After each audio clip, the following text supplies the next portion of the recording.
to improve and make life worth living for people, we find that perhaps there are not enough Rochelle centers around to meet the need. What do you find?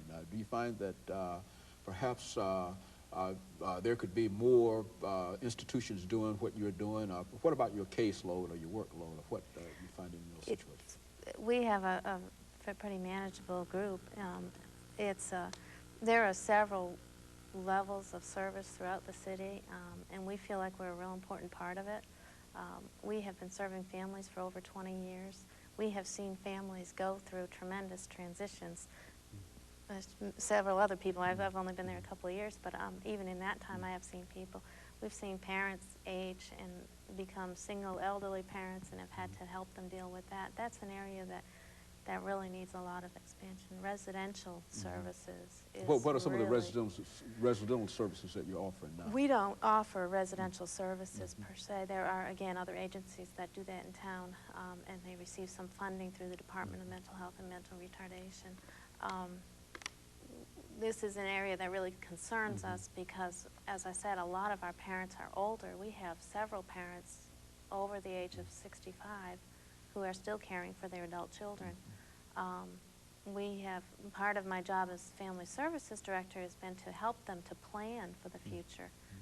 We've had to make emergency plans because in many cases it's a single parent, generally a single mother, and an adult. Who might be an elderly person taking care of an adult child who has been taking care of that child for all of his or her life. Is that, and now it's a time when they can no longer make that function. That's right, you know, and in some ways they're very hesitant to give up that arrangement, and I can understand that. It's a companionship as they're older, and as some of the older parents get less able to do some physical things, their son or daughter might be able to help them. So in many ways it can be a very positive arrangement.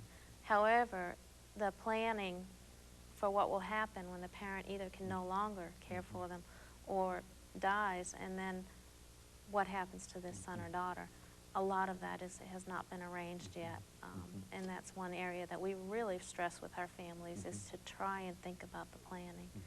Now, what are you doing in reference to that kind of planning? Are you doing anything in reference to making sure that in those situations where a single parent has taken care of a child and that single parent is no longer there, what are some of the things that you're doing to bridge that gap? We have provided in the last several years some counseling for families, helping them to actually sit down and determine what they will do, some information and referral on what services are out there. We work closely with the Office of Community Services at the Department of Mental Retardation. We work with the ARC, the ARC of Nashville. They have a respite program which can provide some emergency respite or some planned respite, which is basically that son or daughter would go to stay with someone else. The state has some foster family placements. So we try and work with each individual and family and see what's the best for them. And a lot of people don't want any changes until they really can't do it any longer. And in those cases, we just try to find out what the wishes are so that we can go ahead and help them make those arrangements later on.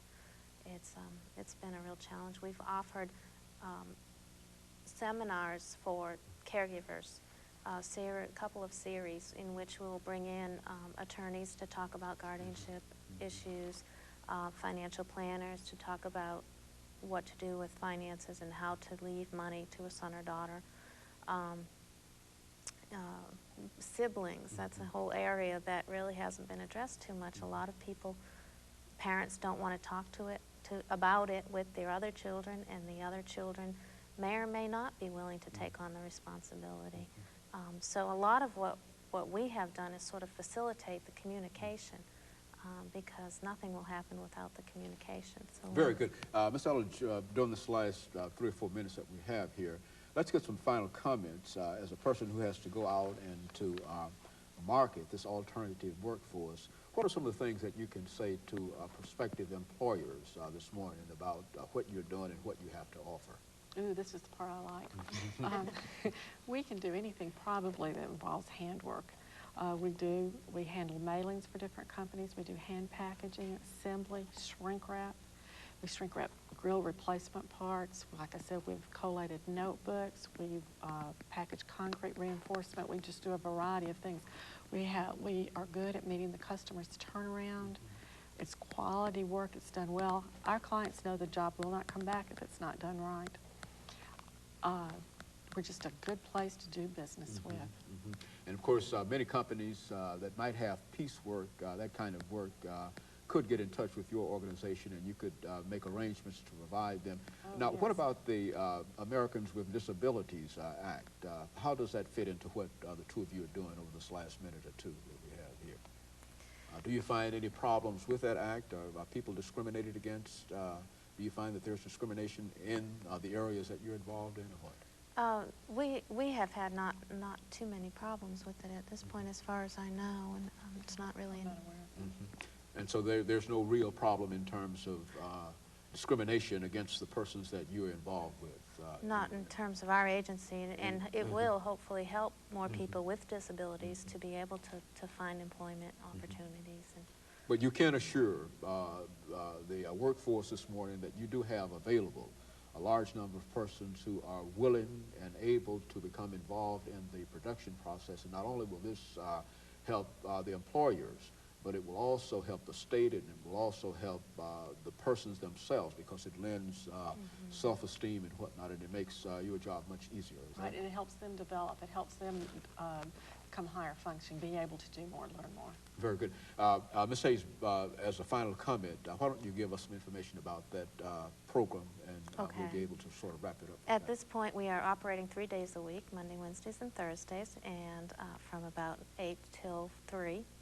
And we do the same type of work. And I'll be happy to take anyone's calls or applications and talk to families. Very good. Let me thank both of you for coming by and giving us that excellent information this morning about Rochelle Center.